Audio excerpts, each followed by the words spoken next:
নমস্কার, আশা করি সবাই ভালো আছেন। বেঙ্গলি মম পিয়ার্স ভিডিও ডায়েরির নতুন একটি ব্লগে সকলকে জানাই অনেক অনেক স্বাগত।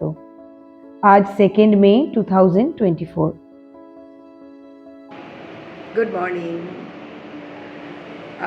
আজকে আমাদের সমস্ত জিনিসপত্রগুলো প্যাকাস মুভার্স দিয়ে আসবে। ওরা বলেছিল খুব সকাল সকাল চলে আসবে, বাট আমরা ফোনে জানাই যে একটু লেট করে আসতে। আজকে আর ঋষিকে স্কুলে পাঠানো সম্ভবই হলো না, উঠতেই পারিনি আমরা কেউ ঘুম থেকে। এখন বাজছে 10:10। আর এই যে অর্ঘ্য একটু পারমিশন নিয়েছে একটু সময় নিয়ে অফিস যাওয়ার। গতকাল আসার সময় একটু ব্রেড, বানানা, কেক এগুলোর সঙ্গে নিয়েই আমরা ঢুকেছিলাম। আর এসেই সকালবেলা একটু দেরি হয়ে যায় ঘুম থেকে উঠতে। তারপর স্নান টান সেরে ব্রেকফাস্ট করে চলে এসেছি নিচে। গাড়ির টিকিটে দেখুন ছোট ছোট যে ফুল গাছগুলো ছিল সেগুলো নিয়ে নিয়েছিলাম। বাড়ির সামনের ভিউটা এতটাই সুন্দর, না নিয়ে পারলাম না। চলুন আজকে বরং ফ্ল্যাটটা যেহেতু এখন আমাদের থাকার ব্যবস্থা পাকাপাকি হয়ে গেছে, তাই আপনাদের একবার ভেতরে নিয়ে গিয়ে দেখাই। ব্যাক সাইড দিয়ে এন্ট্রেন্স, গ্রাউন্ড ফ্লোরেই পেয়েছি আমরা ফ্ল্যাটটা। ডান দিকের যে ফ্ল্যাটটা দেখছেন সেটা কেয়ারটেকারের। 2 BHK ছোট্টখাট্ট খুব সুন্দর ফ্ল্যাটটা পেয়েছি। ফ্ল্যাটটা পছন্দ করার জন্য বেশ কয়েকটা ভ্যালিড রিজনও ছিল। ডাইনিং প্লাস ড্রয়িংটা একসাথে, তার সাথে ওপেন কিচেন। আর সব থেকে অ্যাট্রাকশন যেটা, সেটা হলো দুটো সুন্দর বাথরুম রয়েছে, ওয়েস্টার্ন ফেসিলিটি দেওয়া। যতই আমরা 2.5 জনের পরিবার হই না কেন, সকালবেলা যখন এই অফিস স্কুল এগুলোর হুড়োহুড়ি থাকে, দুটো ওয়াশরুম না হলে খুব কষ্ট হয়। এটা হলো মাস্টার বেডরুম। এর আগের যেটা দেখলেন সেটা ছিল ছোট একটা বেডরুম। ভেবেছি ওটাতে ঋষির সব কিছু সেট আপ করবো। বাথরুমগুলোও কিন্তু বেশ সুন্দর। এই যে সমস্ত ফিক্সচার্স অ্যান্ড ফিটিংসগুলো ল্যান্ডলর্ডের তরফ থেকেই লাগানো আছে। এই কথা অনস্বীকার্য। যতবার যে ল্যান্ডলর্ডের কাছেই আমরা ভাড়া নিয়েছি, ফেসিলিটিগুলো আমরা ঠিকই পেয়েছি। ওপরে একটা খুব সুন্দর বাঙ্কের মতো দেওয়া ছিল, সেখানে আমরা আমাদের এক্সেস জিনিসপত্রগুলো স্টোর করতে পারবো। গাড়িটা অবশেষে চলে এসেছে জিনিসপত্র নিয়ে। প্রায় 10টা সোয়া 10টা মতো বাজে।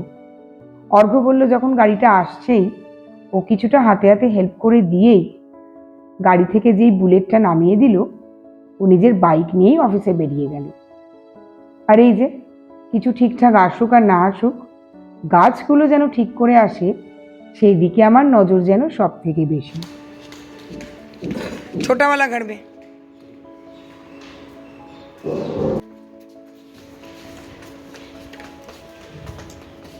मसाला किचन के नीचे जो जगह है ना, उसके नीचे घुसा दीजिए। প্রত্যেকটা জিনিস শুরুতেই যদি ঠিক ঠিক ঘরে রাখিয়ে নেওয়া যায়, সেক্ষেত্রে পরবর্তী সময় জিনিসপত্র গুছোতে পরিশ্রমটা একটু কম হয়। আর তাছাড়া এতবার ধরে শিফটিং করে করে মাথায় কয়েকটা জিনিস বসিয়ে নিয়েছি। যতগুলো কার্টুন আসে প্রত্যেকটায় ওরা কি নাম্বারিং করলো বা কি লিখলো সেটা আমার কাছে বড় বিষয় নয়। আমি নিজের মতো করে আবার কিছু লিখে রাখি। যেমন ধরুন কিছু বাসনপত্র পৌঁছানোর পরে সাথে সাথেই দরকার পড়ে, কিছু মশলাপাতি সঙ্গে সঙ্গে দরকার পড়ে, আবার কিছু জিনিস কদিন পরে খুললেও হবে। আমি কিন্তু কার্টুনগুলো ঠিক ওইভাবেই প্যাকিং করাই বা সেগুলোতে লিখে রাখি। তার ফলে এই যখন এরা মোটামুটি সেট আপ করে দিয়ে চলে যাবে, আমি যাতে রাত্রিরের মধ্যে বা পরের দিনের মধ্যে রান্নাবাটি শুরু করতে পারি, সেই ওয়াইজ বাক্সগুলো খুলতে আরম্ভ করব। ওরা চলে যাওয়ার পরেই আমি খুব তাড়াতাড়ি করে দরজা বন্ধ করে বেরিয়ে পড়লাম। যদিও এখান থেকে ওয়াকিং ডিস্টেন্স, বাট অনেকগুলো কাজ নিয়ে বেরোচ্ছি বলে একেবারে গাড়ি নিয়েই ঋষিকে নিয়ে বেরোলাম। আজকে ঋষির স্কুলে পেন্ডিং অ্যাডমিশনের বাকি কাজগুলো কমপ্লিট করা হবে। স্কুলের ভেতরে আজ কিন্তু আর ভিডিও করা অ্যালাউড নয়, প্রথম দিন বলে অ্যালাউ করেছিল। কিন্তু ঋষিকে নিয়ে ঝটপট করে পৌঁছে সবার আগে অ্যাডমিশনের কাজটা করে তারপরে ইচ্ছে আছে দুপুরবেলা কোথাও একটু কোনো ক্রমে পেট ভরে ভাত খাবো। চলুন তাহলে স্কুলের পথে যাওয়া যাক। ডান হাতে কিন্তু এই স্কুলটা, মানে আমরা ঠিক স্কুলের পিছনের গলিতেই থাকি, প্রায় রাউন্ড মেরে স্কুলের সামনের গেট অবধি আসতে হয়। এসে পৌঁছে গেলাম স্কুলের সামনে। এখানে আর ভিডিও করা যাবে না, আবার দেখা হবে আপনাদের সাথে রেস্টুরেন্টের কাছে। এই স্কুলটা দেখে ঋষির কিন্তু মনটা বেশ ফুরফুরে। তার একটাই কারণ, স্কুলের ভিতর রয়েছে সুইমিং পুল, যেখানে আমরা ওকে প্রমিস করেছি ওকে অ্যাডমিশন করিয়ে দেব।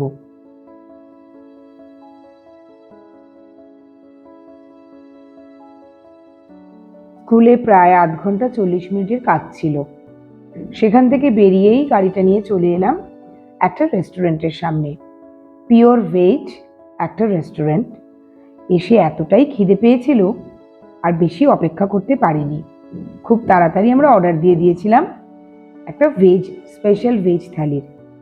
ওরা বলল স্পেশাল ভেজ থালিতে যে কোয়ান্টিটি ওরা দেবে তাতে আমাদের দুজনের হয়ে যাবে। যা বুঝতে পারছি 1 কি 2 দিন লাগবে আমাদের এখানে সব কিছু সেট আপ করতে। দুপুরবেলা খাবারের মধ্যে ছিল একটু পনিরের তরকারি, একটা ডাল, একটু সবজি আর জিরা রাইস। এত খিদে পেয়েছিল এখন আর ডায়েটের কথা মাথা নেই। পেট ভরে আমরা দুজনে খেতে বসে গেলাম, কারণ অলরেডি খেতে খেতে ফোন এসে গেছে প্লাম্বার আর ইলেকট্রিশিয়ান দাদারা বাড়িতে আসবে, বেসিক কিছু কাজ আছে সেগুলো আজকে করে দিয়ে যাবে। কেয়ারটেকারের হাতে যদিও চাবি দেওয়া আছে এবং বাড়ি পৌঁছে দেখলাম ওনারা অলরেডি চলেই এসেছে। वॉशिंग मशीन का भी आप देख लीजिएगा, हाँ बाहर रखा हुआ है। मैं हल्का सा सो जाती हूँ भैया, ठीक है, आप लोग प्लीज़ देख लीजिए। সত্যি শরীরটা আর দিচ্ছিল না। 1 মে ভোর 5টা থেকে উঠেছি, একটানা প্যাকার্স মুভার্সকে দিয়ে সমস্ত কিছু জোরহাট থেকে গৌহাটিতে শিফটিং করানো, তারপর নিজেরা ড্রাইভ করে এসে পৌঁছতে পৌঁছতে প্রায় রাত্রির 2:30 পৌনে 3টে। একটানা ঘুম ছিল না।